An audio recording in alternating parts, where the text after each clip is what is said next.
Bonjour à tous, j'espère que le QCM s'est bien passé. Voilà, alors j'ai eu plusieurs drapeaux rouges, c'était difficile, mais la majorité ont trouvé ça facile. Donc c'est parti pour la correction du QCM sur la mythologie de la création de Rome et la République romaine. C'est parti, alors je le fais avec vous. Je commence à répondre et on va le faire avec vous. Bien sûr, comme les questions sont aléatoires, c'est-à-dire vous n'aurez peut-être pas la question numéro 1 ne correspondra peut-être pas à votre question numéro 1, d'accord? Mais les questions qu'on va faire ensemble, vous les avez eues dans le test, peut-être pas dans le même ordre que moi. Voilà. Quel peuple est chassé de Rome en 509 avant Jésus-Christ? Alors, avant 509, il y a un roi qui s'appelle Tarquin le Superbe, et les Tarquins, en général, les rois qui s'appellent Tarquin, ils viennent de la population des Étrusques. Alors, je mets les Étrusques, je valide. Classe dans l'ordre chronologique, ça vous a posé un petit souci, cette histoire-là. Hein. Pourtant, en histoire, évidemment, les événements doivent être placés dans l'ordre chronologique, sinon on ne comprend pas, on ne peut pas comprendre les causes et les conséquences des événements historiques. Donc, fondation mythique de Rome, c'est au milieu du 8e siècle avant Jésus-Christ. Début de la République, c'est 509 avant Jésus-Christ. Mort de Tarquin le Superbe, c'est la même année, 509, mais c'est juste avant, puisque Tarquin le Superbe est le chef d'un régime politique qui n'est pas la République, qui est la monarchie, et une monarchie en plus tyrannique.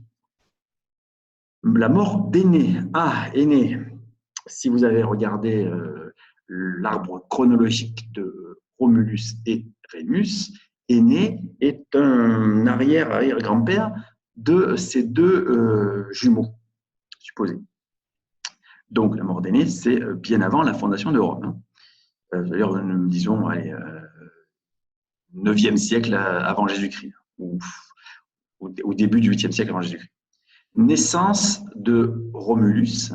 Bon, ben, évidemment, c'est Romulus qui a fondé Rome, il ne peut pas être né la même année qu'il a fondé Rome, donc ça sera avant. Alors, le premier, c'est évidemment, le 4, c'est la mort d'Énée, un ancêtre de Romulus et Rémus. Ensuite, la naissance de Romulus, 5. Ensuite, la fondation mythique de Rome, puisque Romulus, quand il est jeune, il fonde Rome. 1. La mort de Tarquin le Superbe, qui était un roi tyrannique, 509, juste avant la République. Donc, c'est numéro 3. Et dernièrement, évidemment, le début de la République, en 509, c'est le numéro 2. Je laisse un espace, c'est mieux. Je valide. Cochez les bonnes affirmations parmi les phrases suivantes. Alors, les sénateurs gouvernent Rome. Non, ils ne gouvernent pas. Ils proposent. La République est dirigée par un roi. Ben non, sinon c'est une monarchie. Tous les citoyens riches ou pauvres peuvent voter. Ben non, on a vu que les citoyens pauvres ne peuvent pas voter. Les commis sont les assemblées des citoyens romains. Ah oui, c'est oui. Les femmes peuvent se présenter aux élections en Rome. Bien sûr que non. Si elles ne sont pas citoyennes, elles peuvent a fortiori encore moins se présenter aux élections. Il faut d'abord être citoyen pour se présenter aux élections. Tous les citoyens doivent participer à la guerre. Ah ça oui, ça oui. Donc il y avait 2 réponses. Comment appelle-t-on l'Assemblée des citoyens? On l'a vu juste avant dans la question précédente, les comices. Je valide.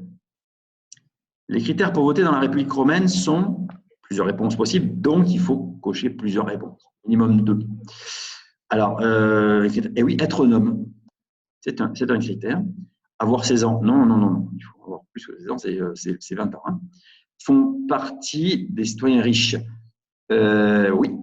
Parce que savoir lire et écrire, non, pas du tout. C'est pas du tout un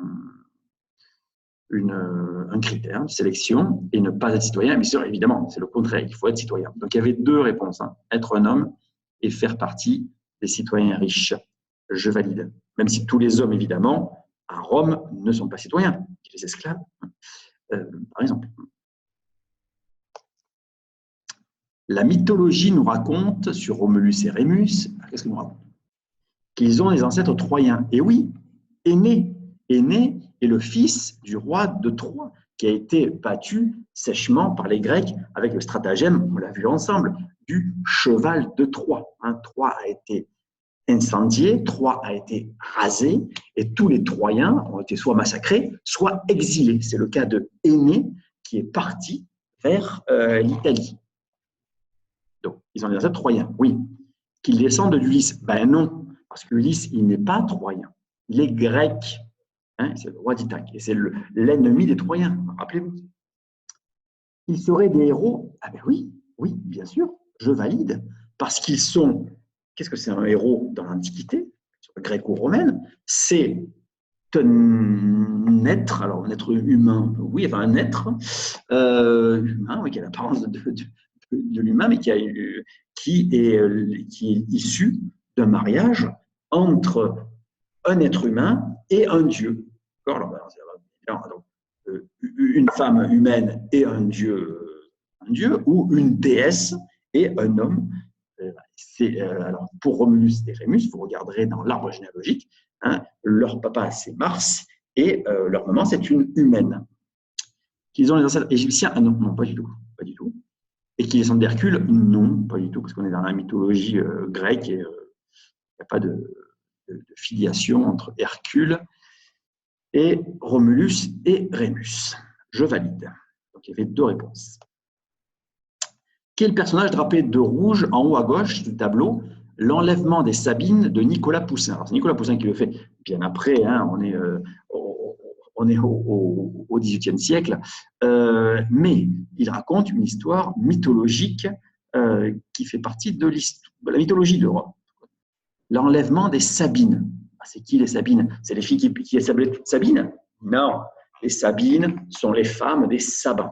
Les Sabins, c'est un peuple qui vivait à côté, dans la montagne. Si vous connaissez un peu Rome, il y a Rome et les collines autour. Et puis, dès qu'on va vers l'est, on monte très vite, il y a les montagnes des Apennins. Et c'était des tribus montagnardes, on appelait les Sabins, et qui avaient des femmes évidemment et des hommes comme dans toutes les tribus. Il y en avait beaucoup plus qu'à Rome, des femmes, et Rome manquait de femmes. Donc, que décide le fondateur de Rome? Et là, vous commencez à comprendre qui est ce personnage-là. Le fondateur de la ville de Rome décide de dire oui, mais si on veut avoir plus de population à Rome, il nous faut évidemment des femmes pour faire les bébés. Et on va enlever, allez hop, pourquoi pas, les femmes des Sabins, qui avaient une plus de réputation d'être belles et d'être des bonnes mamans. Il y avait une constitution physique qui pouvait avoir beaucoup d'enfants. Bon, c'est une réputation que l'on faisait à ce peuple-là. Donc, hop, on les prend, on les enlève. Et qui est le chef de cette ville de Rome à l'époque, évidemment? C'est Romulus, c'est le fondateur même. Romulus, qui est drapé de rouge, qui dit allez, on va enlever les Sabines. Il donne l'ordre à tous les Romains d'enlever les Sabines. Alors, il y en a un qui et puis, vous voyez, il y en a qui courent après et qui prennent les Sabines, il les ramène à Rome. Il est marié de force avec des soldats romains, et puis les familles se feront, et Rome va se développer sa population. Attention, c'est une espèce de mythologique, je ne sais pas si ça a vraiment eu lieu. 509 avant Jésus-Christ est une date importante. Pourquoi? On l'a vu. C'est évidemment le début de la naissance de la République. La naissance de la démocratie, vous avez vu? Je valide. Ah, une bande dessinée. Bon, alors on va voir. À quelle ville fait référence cette bande dessinée? Lequel des 2 jeunes hommes est choisi par les dieux pour construire la ville? Écrivez seulement un mot pour chaque question. D'accord? Donc, à quelle ville fait référence cette bande dessinée? C'est à Rome, puisque dans la 2e vignette de la bande dessinée, on voit plusieurs collines. Le Capitole, l'Aventin, le Palatin, et là, il y a le fleuve. Il y a un fleuve. D'accord? On ne cite pas. Si, il y a un fleuve, mais on ne cite pas son nom. Bon, on le verra dans d'autres questions. Mais vous voyez, il y a 7 collines. Donc, une ville avec 7 collines et un fleuve qui passe en dessous, c'est que Rome. Et puis évidemment, le fondateur de Rome, c'est Romulus. On le dit. Alors, on le laisse supposer dans la 4e vignette, puisque la personne qui décide d'invoquer les dieux dit, on montre dans cette vignette-là, qui est découpée en 3 petites vignettes, que voilà, donc combien a de points Rémus? Il a 6 points, 1, 2, 3, 4, 5, 6. Et combien a, et puis Romulus? Et là, on voit 12 oiseaux, ce sont des vautours, dans le ciel de Rome. Donc c'est Romulus qui est le gagnant. Je valide. Quels sont les rôles des sénateurs? Plusieurs réponses possibles. Ils s'occupent de la formation des militaires. Ils rendent la justice. Non. Ils décident d'aller en guerre. Eh oui. Ah oui? Non. Ils forment des gladiateurs? Pas du tout. Ils contrôlent les finances du pays. Alors, regardez dans votre livre. Les sénateurs. Donc le Sénat qui est là. C'est à la page 105. Alors, on va voir. Alors, ils mettent du trésor public. Ils donnent des avis aux magistrats. Alors, ils s'occupent de la formation des militaires? Non. Est-ce qu'ils rendent la justice? Alors, non, ce sont les prêteurs qui rendent la justice, si vous regardez, par rapport à cela. D'accord? C'est pas eux. Ils décident d'aller en guerre. Ouais, parce qu'ils dirigent la politique extérieure, donc les relations avec les autres pays.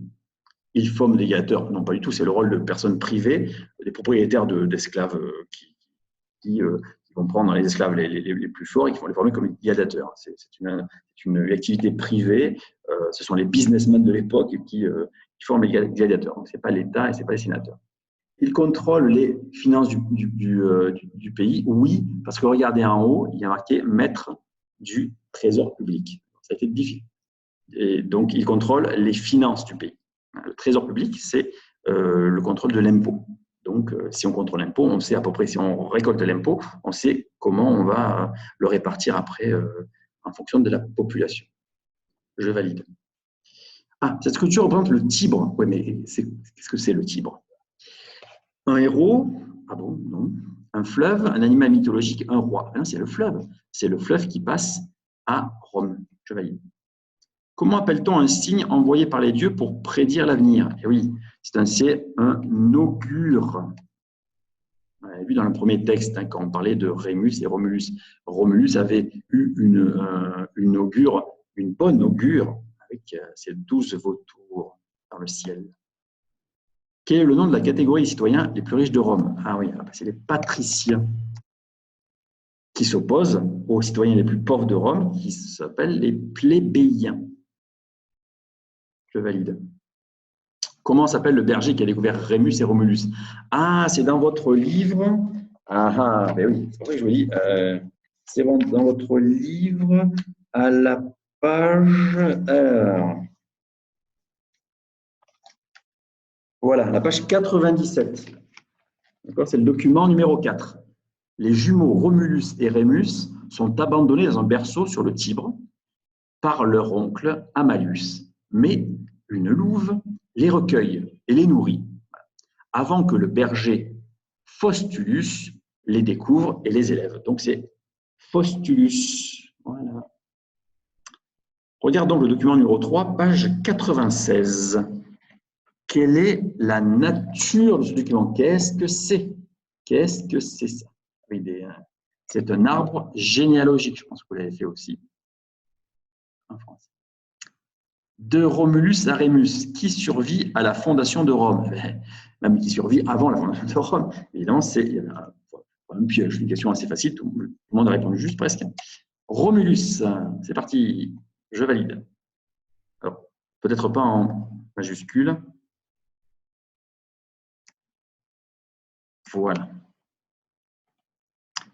Regarde le document numéro 26, toujours, selon ce document, qui est le père de Rémus et Romulus? Eh bien, je l'ai dit tout à l'heure, puisque ce sont deux héros.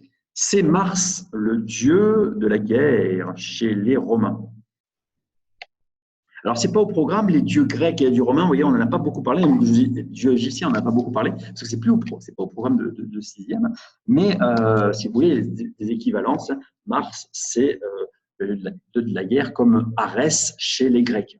Tous les dieux romains ont leur équivalent chez les Grecs, puisque comme les Romains se pensent les héritiers des Troyens qui avaient le même dieu que les Grecs, puisqu'ils étaient grecs, mais ils se battaient entre eux, et Troyens et puis d'autres cités comme de Sparte, par exemple, qui combattaient les Troyens, mais les Troyens ont des dieux grecs, et ces dieux grecs ont leur équivalence en latin. Chez les Romains, ils n'ont pas les mêmes noms. Aphrodite chez les Grecs, c'est Vénus chez les Romains. Et bien là, c'est pareil, Arès chez les Grecs, le dieu de la guerre, eh bien, ça devient Mars chez les Romains. Je valide. Si ça vous intéresse, il y a des très beaux, il y a des documents sur Internet sur les dieux grecs et romains, avec les représentations, leurs attributs, les objets qui les caractérisent. C'est très bien fait. Il y a des images très, très bien faites. Qui est dans cette liste de personnages, qui dans cette liste de personnages gouverne seul Rome? Ah, mais vous avez dit, monsieur, la République, d'abord, la République, c'est pas le gouvernement d'une seule personne, hein, quand il y a plusieurs personnes. Toujours. Donc, qui sont les personnages qui gouvernent seul Rome? Ce sont soit des rois, ce sont des rois. Donc, Junius Brutus, ben non, il va participer à la République romaine, bien sûr, à sa création, mais il ne va pas gouverner seul. Postulus, ben non, c'est le berger qui a recueilli Rémus et Romulus, donc évidemment, il n'a pas de pouvoir politique. Rémus, ben, le pauvre, il meurt avant la fondation de Rome, donc il ne peut pas la gouverner. Lucrèce est une femme, donc ben, excusez-moi les filles, à l'époque, elles ne sont pas citoyennes et elles ne peuvent pas gouverner un pays. Donc, eh bien, le dernier, c'est Tarquin Super, bien sûr, parce que c'est le roi tyrannique qui gouverne seul et qui gouverne de façon violente et de façon orgueilleuse, c'est le terme qui veut dire superbe à l'époque. Le recensement consiste à orienter les citoyens dans la bonne direction. Non, c'est faux. Le recensement sert à compter, comme aujourd'hui, hein, comme en 2020, quand on recense une population, c'est-à-dire à compter combien exactement il y a de gens à Rome, combien exactement il y a de gens d'habitants au Congo, dans la République du Congo, combien il y a d'habitants en France, par exemple. En France, c'est tous les 10 ans maintenant. Hein. Avant, c'était tous les 7 ans, un recensement. Maintenant, c'est tous les 10 ans. Au Congo, ben, j'espère que vous me le direz, vous m'écrirez sur les discussions, un forum de discussion. Depuis de quand date les derniers recensements au Congo, et puis est-ce qu'il y a une régularité dans les recensements C'est important pour savoir évidemment combien de nombre d'habitants dans le pays, pour faire le nombre de lits d'hôpital, c'est important. Faire un nombre d'écoles aussi pour accueillir les élèves, savoir combien il y a d'habitants, mais on sait forcément que s'il y a quelqu'un qui est né en 2020, en 2025, 2026, 2027, il faudra construire des écoles où adaptées au nombre d'élèves ou d'enfants que l'on a dans le pays. Donc, c'est faux. Hein. Et voilà, c'est la fin de votre devoir. J'espère que cela vous a servi. Et puis, donc, on se retrouve en semaine numéro 3, la continue pédagogique, on va continuer l'histoire. On va faire 3 semaines d'histoire et puis après, on va faire 3 semaines de géo, puisqu'on va continuer Rome, et puisque Rome va s'étendre, va changer de régime politique et va s'étendre, va diffuser dans toute la Méditerranée, autour de la Méditerranée, que ce soit en Europe, au nord, à l'est, en Asie, et au sud, en Afrique du Nord. D'accord ? Donc, dans 3 continents, Rome va être le maître du monde pendant plus de 500 ans. Et bien ça, on va le voir pourquoi et comment en semaine numéro 3. Merci beaucoup.